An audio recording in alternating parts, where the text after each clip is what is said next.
Graça e paz, bom dia.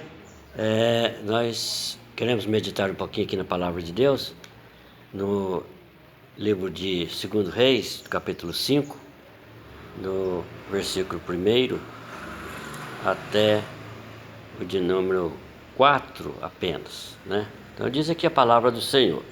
Naamã, comandante do exército do rei da Síria, era grande homem diante de seu senhor e de muito conceito, porque por ele o Senhor dera vitória à Síria. Era ele herói da guerra, porém leproso.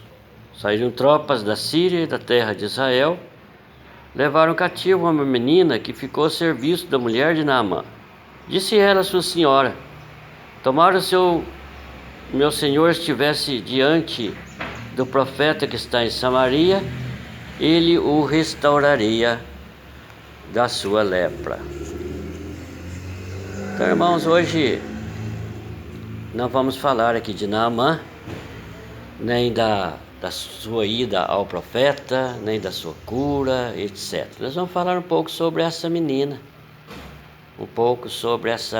que é esquecida pelos pregadores, que é desprezada no texto, como se ela não tivesse nenhum valor. A palavra aqui, na menina não tem nem o nome dela, né? Mas quem era essa menina? Quem era ela? Aqui ela não tem nome, como eu disse agora há pouco. Levaram cativa, à força, uma vítima, quem sabe, da guerra, uma criança, vamos dizer assim, uma escrava. Por quê? Porque ela trabalhava para a mulher de Naamã. Não quero dizer que quem trabalha para alguém é escrava, mas como ela foi levada cativa, que aqui diz a palavra, né?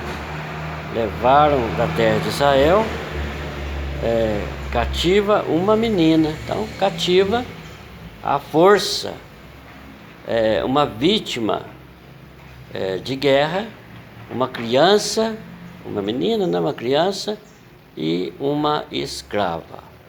Então, aqui o importante, irmãos, que diz que era da terra de Israel. Então, a menina estava longe da sua pátria, ela estava longe da sua família, sentia com certeza a falta de seus pais, sentia com certeza a falta dos seus amigos, sentia com certeza saudades da sua casa. Quem não sente saudade, né? Da família? Quem não sente saudade dos pais? Quem não sente saudade dos amigos? Quem não sente saudade de casa? Mas vejam que mesmo vivendo nessas circunstâncias, lá na casa de Naamã, ela não abandonou e nem esqueceu do que aprendeu lá na sua casa, junto com seus pais. Aliás, ela não esqueceu dos seus princípios. Sabe, irmão, nós temos alguns princípios na nossa vida que nós não podemos esquecer, nós não podemos abandonar. Princípios valorosos para nós. Nós temos uma identidade, conforme eu falei ontem na minha mensagem, na mensagem que eu preguei, nós temos uma identidade. E essa identidade, ela não pode ser esquecida, ela não pode ser deixada de lado. Esses princípios que nós temos faz parte da nossa moral, faz parte do nosso interior, faz parte do nosso coração, faz parte da nossa vivência, faz parte daquilo, ou seja, é aquilo que nós aprendemos com respeito não só às coisas seculares da vida, mas também com respeito às coisas, e principalmente, né, com respeito às coisas de Deus. Quando não é o meu caso, mas no caso dos meus filhos, no caso dos seus filhos, eu acredito que quando eles eram pequenos, nós fizemos todo aí o nosso esforço para levá-los para a igreja, para a escola dominical, para aprender a respeito de Deus, a respeito da palavra do Senhor.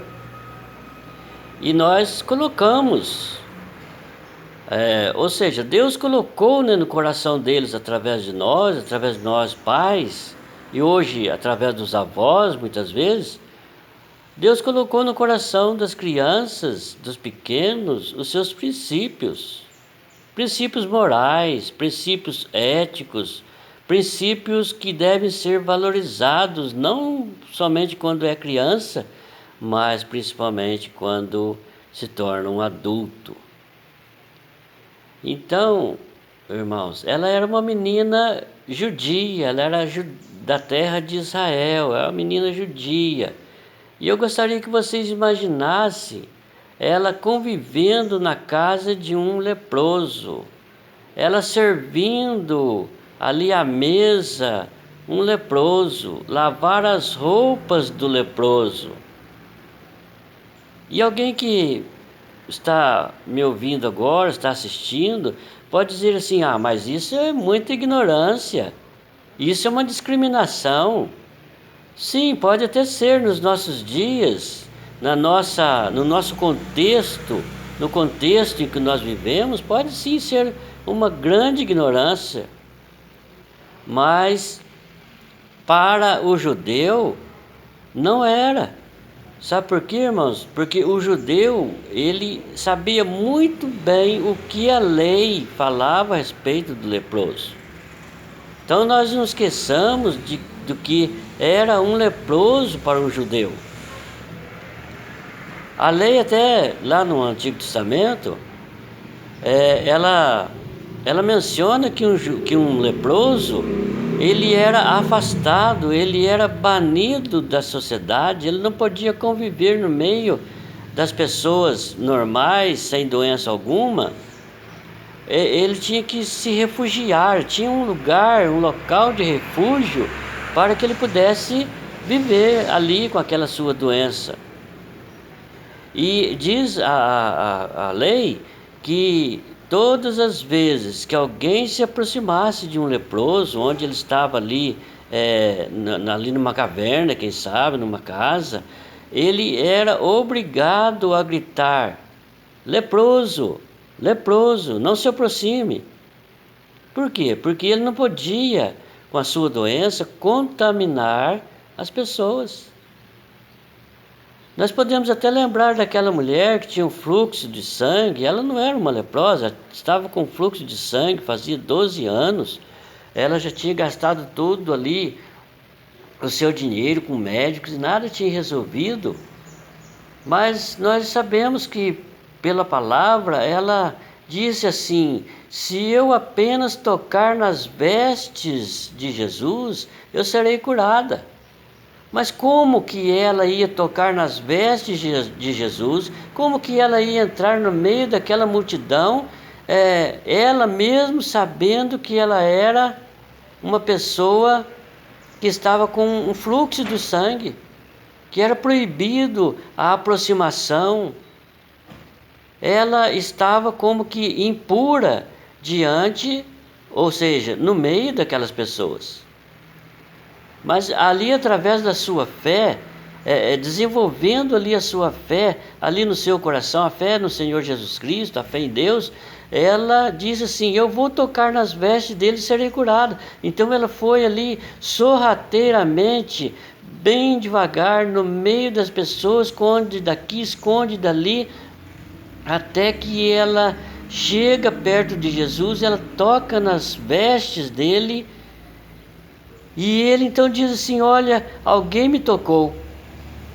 Aí alguns dos discípulos, dos apóstolos, falam assim: mestre, mas todos te apertam e o Senhor diz: alguém me tocou? Ele diz: sim, alguém me tocou porque eu senti que de mim saiu virtude, ou seja, de mim saiu milagre. E ele então pergunta: quem me tocou? E aquela mulher então, ali já sentindo-se curada do seu mal, ela diz assim: foi eu que toquei nas suas vestes, porque eu disse que somente se eu tocasse nas suas vestes eu seria curada. E aí Jesus diz: a tua fé te curou, a tua fé te salvou, vai em paz. Então, irmãos, era assim que a lei dizia. Quem tinha uma impureza, quem tocava num cadáver, numa pessoa morta, que era leproso, não podia conviver no meio daquela sociedade. Mas isso aqui que aconteceu com esta menina, ali tendo que cuidar da casa de um leproso, servir o leproso, separar as roupas dele, lavar as roupas dele, não tirou a sua fé. Nem mesmo aquela convivência ali como escrava da senhora ali, da esposa de Naamã, nada disso fez com que ela abandonasse o que ela acreditava. Ela não abandonou o que ela acreditava. E em que ela acreditava? Em que ela cria, aliás? Ela acreditava, ela cria em Deus, o Deus Todo-Poderoso, que criou os céus e a terra. Ela acreditava nesse Deus da cura, esse Deus que cura, meus irmãos, esse Deus que cura as nossas enfermidades. A palavra diz que Jesus, quando foi cravado naquela cruz, ele levou sobre si as nossas enfermidades. E alguém pode dizer assim, mas então hoje nós não ficamos doentes? Sim, ficamos doentes. Ficamos doentes. E aí sim nós precisamos ir cuidar de nós, precisamos ir no médico. E Deus, esse Deus da cura, Ele abençoa o remédio para que nós possamos sarar da nossa enfermidade física. E eu estou aqui também tomando remédio para minha enfermidade física, mas no mesmo instante eu estou lendo aqui a palavra, estou aqui meditando com os irmãos, pregando para os irmãos. Então, irmãos, ela não abandonou aquilo que ela acreditava, e ela acreditava nesse Deus então da cura, esse Deus que cura, como eu disse, a cura física, mas também Ele dá a cura espiritual. Aquela pessoa que está vivendo no pecado, aquela pessoa que está vivendo uma vida ruim, aquela pessoa que está vivendo uma vida triste, aquela pessoa que está vivendo na contramão de Deus, como diz o pastor Geraldo. Essa pessoa está vivendo em pecado, ela precisa se converter, é preciso dar meia volta, é preciso reconhecer que ela é uma pessoa pecadora, que ela está contrariando a palavra de Deus, que ela está contrariando Deus. Mas parece que hoje, irmãos, não existe mais isto. Hoje eu estava conversando aqui com a minha esposa e nós estamos falando justamente isso na hora do café da manhã, sentado aqui à mesa. Nós estamos falando isso. Que hoje parece que as pessoas não se importam mais com o pecado, não se importam mais com a vida de pecado, ninguém fala mais de pecado, parece que o pecado tornou-se uma coisa tão corriqueira na vida das pessoas, que ninguém mais liga com isso. Tudo normal, pecado é normal, não, isso aí depois a gente pede perdão para Deus e tudo bem. Sabe, irmãos, essas coisas precisam mexer com a gente. Isso, muitas vezes que nós fazemos, que contrariamos o nome do Senhor, que entristecemos o Espírito Santo de Deus, precisa mexer com o nosso interior. Lá no livro de Apocalipse, o próprio Jesus, falando através da boca de João ali, ele diz assim que a igreja, ela estava morna. Se ela fosse talvez quente ou fria, tinha um conserto, mas estava morna. Ele diz assim, eu estou a ponto de vomitar-te da minha boca. E sabe, irmãos, Deus está a ponto de vomitar-nos da sua boca, porque nós estamos pecando. Nós estamos vivendo, sim, em pecado, e às vezes nós não atentamos para isso, nós não olhamos para isso. Nós criticamos as pessoas, nós falamos mal das pessoas, nós somos falsos com as pessoas. Quantas pessoas são falsas? E às vezes, nesta caminhada, a gente é falso com alguém e às vezes a gente nem percebe, mas precisamos olhar para isso. Eu estou sendo verdadeiro, eu estou vivendo uma vida humilde.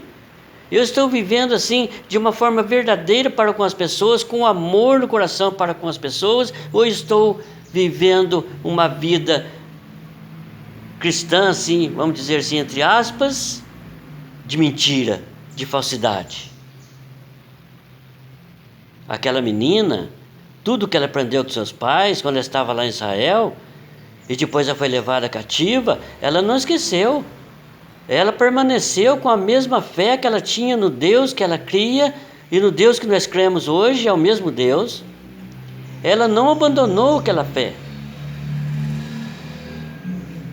Ela acreditava que Deus, usa os seus servos para ser canal de bênção, de cura, de libertação para quem dele necessita. E é isso, irmãos, que nós precisamos acreditar hoje. É nisso que nós precisamos crer hoje, nesse Deus que usa os seus servos, usa os pastores, usa o presbítero, usa você, meu irmão, por mais simples que seja um membro da igreja, que não tem nenhum cargo, não tem nenhum cargo de liderança na igreja, mas você é um escolhido de Deus, você é um eleito de Deus, você está aí para ser luz, como eu disse ontem na mensagem que eu preguei. É para ser luz, é para ser sal na terra, luz no mundo. Por que nós somos chamados de protestante? É para protestar mesmo. É para contestar sim o erro, contestar sim o pecado. Nós somos chamados para isso. Nós não podemos aí concordar com tudo que as pessoas estão fazendo de errado, com tudo que os pregadores estão fazendo de errado, estão pregando errado, estão lendo um texto fora do contexto, estão usando um versículo isolado da palavra. Não, nós temos que contestar mesmo. O advogado contesta uma ação. Quando eu pego aqui uma ação de um cliente que alguém entrou contra uma ação ali contra ele ou contra ela, o que eu tenho que fazer? Eu tenho que contestar, eu tenho que defender aquela pessoa. Então, irmãos, nós precisamos defender também a palavra de Deus, defender o Evangelho. Nós não podemos ficar aí condizente com a vida de pecado de muitos, condizente com a vida de pecado de nós mesmos. Não. Vamos acabar com isso, vamos mudar a nossa vida, ou seja, vamos deixar Deus mudar a nossa vida, mudar o nosso ser, mudar o nosso jeito de pensar, o nosso jeito de agir, o nosso jeito de ser cristão. Nós somos cristãos, nós somos filhos de Deus, nós somos gerados pelo Deus que nos deu a capacidade de ser filhos. Nós somos filhos de Deus, nós não somos mais somente criaturas de Deus, não. Então, irmãos, nós somos servos. E servos é aquele que serve. Aquela menina, eu disse que ela era escrava, porque ela está escrito cativa ali na palavra, mas ela era uma serva. Ela era serva da esposa de Naamã. Ela era serva de Naamã. Não importa se ele era leproso ou não, mas ela era serva. E nós somos servos também, servos uns dos outros. Nós devemos servir uns aos outros. Nós devemos ser aí como que um garçom que está ali à disposição para servir a mesa. Sabe, irmãos, nós estamos aí, para isso. Nós somos servos de Deus para servir, não ao homem, não aí às vontades do pastor, não à vontade da liderança da igreja, mas nós estamos aí para servir a Deus. Nós estamos aqui, irmãos, para fazer a vontade do Senhor. E aquela menina estava fazendo a vontade de Deus ali na casa de Naamã. E como que nós podemos aplicar isso então na nossa vida hoje? Como nós agimos em meio à dificuldade? Quando vem uma dificuldade na nossa vida, o que nós fazemos? Nós choramos, nós esperneamos, nós deitamos no chão como uma criança mimada, uma criança birrenta? Não. Às vezes nós agimos assim, lá no momento de fraqueza nós agimos assim, não vou mais na igreja, vou parar de ir na igreja, vou abandonar a igreja, vou abandonar Deus, vou abandonar a palavra. Eu já soube até de pessoas aí no passado que ficou tão irado com Deus que acabou jogando a sua Bíblia no lixo. E sabe, irmãos, não querendo ser duro não, mas muitas vezes o nosso modo de viver, nós precisamos sim, falar assim, já que é para mim viver deste modo, então eu vou pegar a minha Bíblia, vou rasgar e vou jogar no lixo. Porque se a palavra não está produzindo nenhum efeito na minha vida, não está produzindo nenhum efeito na vida de alguém, é porque nós não estamos dando valor a ela, nós não estamos olhando para ela. Então, como nós agimos no meio da dificuldade? Precisamos olhar para Deus primeiro, porque nós somos servos dele. Aquela menina, ela disse assim, tomara o meu Senhor estivesse diante do profeta que está em Samaria, ele o restauraria da sua lepra. Mas não era o homem que ia curar Naamã, não, era Deus, e foi Deus que curou O profeta disse para ele: vai lá no Rio Jordão, mergulha 7 vezes lá. E ele, no início, ele não quis e falou que lá na terra dele tinha rios melhores, tinha águas melhores, mais puras do que a do Rio Jordão. E aí um dos soldados dele disse: Senhor, se tivesse te pedido alguma coisa difícil, o Senhor não ia fazer? Quanto mais pedir uma coisa fácil dessa, entra lá, mergulha 7 vezes. E ele mergulhou 7 vezes. E a palavra diz que quando ele saiu da água, a sua carne era como a carne de uma criança. Por quê? Porque Deus fez um prodígio, Deus fez um milagre na vida dele. Através de quem? Através da petição, através daquela menina que não esqueceu que este Deus é o Deus Todo-Poderoso, que pode todas as coisas, que se entristece sim com a nossa vida de pecado, mas que é amável, que é amor, que é um Deus de graça, que é um Deus de poder e um Deus que pode fazer tudo para mim, por mim e pode fazer por você também. Pense nisso. Seja um servo, seja humilde, assim como eu quero ser um servo de Deus. Eu quero ser humilde, quero amar as pessoas. Quantas falsidades às vezes existem também no meu coração. E quem sabe eu estou falando com você também, nesse sentido, de falsidade. Mas que nós possamos mudar, irmãos. Que nós possamos nos achegar a este Deus, que é capaz de transformar a nossa vida, transformar o nosso coração e fazer de nós um servo dele, bem melhor, muito melhor do que o que nós fomos ontem. Sejamos melhores hoje do que nós fomos ontem, para que amanhã nós não venhamos a chorar